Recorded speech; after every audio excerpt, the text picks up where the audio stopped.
Survival games are all good and fun, but I can only enjoy them if they present a decent challenge.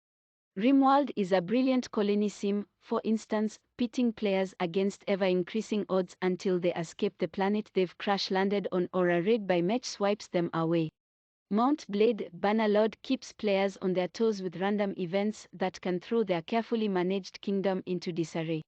But there isn't a more brutal, story-driven sim game than Project Zomboid.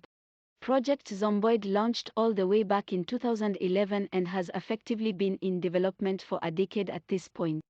The game blew up in popularity recently though, mainly because of an update that added stable multiplayer. Are there still some bugs and latency issues to sort out? Absolutely. But Project Zomboid is now playable with a decent-sized group of friends, all of whom you will watch die or have to kill yourself.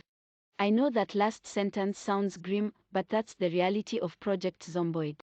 It's not a game where you'll build something the first time you play and survive the apocalypse with.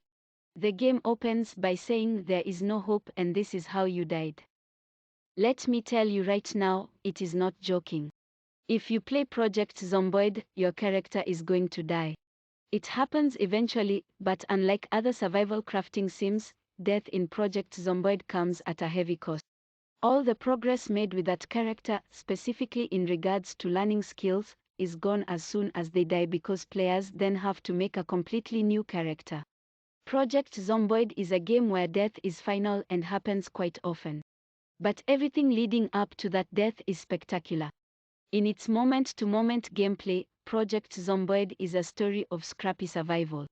There is no space for thriving in the game, only escaping otherwise deadly situations by the skin of your teeth. And recounting that character's life after they likely rise again as a member of the living dead is one of Project Zomboid's greatest joys, right next to finding that zombified corpse and bashing its head in to claim all of your old loot. While Project Zomboid would have you believe that there are two major players, yourself and the zombies, that's not really the case. Comedy and tragedy dominate the game, and players will regularly find themselves running into both. In one of my recent sessions with friends, one of my pals and I decided to venture out of our safe house to find another one of our friends. We ended up finding him and celebrated for all of a second by drinking some soda before realizing he was leading a trail of several zombies after us. At this point, we didn't have very good gear, and the friend we had just found was bitten. Basic injuries in Project Zomboid come in 3 flavors: scratches, lacerations, and bite. If a zombie scratches you, there's a 7% chance you'll turn. A laceration is more dangerous, bumping that chance up to 25%. But if you're bitten, it's a death sentence. You have anywhere from hours to a few days until you join the Walking Dead. We all had a good laugh knowing our bitten friend was dead and there was nothing we could do about it save for one thing. Well, Steve, I've got this bleach here if you want one last drink before you turn, I said, before being told to shut up. My friend instead decided to go out in a blaze of glory, setting a safe house to respawn nearby before running to the east and setting off a car alarm, drawing the undead hordes away from our safe house. Playing with friends can make these stories a bit funnier than they'd usually be. Playing on my own, I've died from the simplest of things.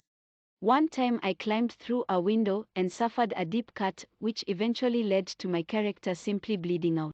It wasn't a graceful death, but one I learned from. And that's the value of the stories told in Project Zomboid.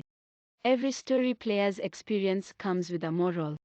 Every character's death is a learning experience. With their brutality and all the struggle that comes with dying in the game, the stories players experience in Project Zomboid are unlike anything else. They show something small like a cut or scratch can become enormous and leave players with an impression that won't go away quickly.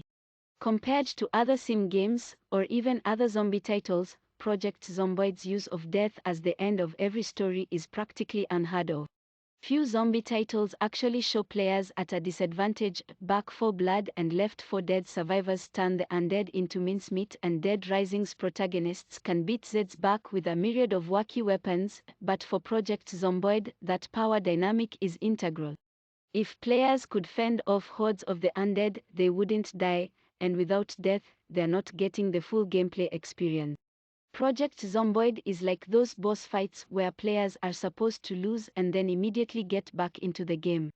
Progressing through and learning the game requires death. Players have to have a character die and learn from their mistake. Project Zomboid's gameplay is one in a million because without any outside influence, there's only one way for players to learn, and that's from the stories they remember.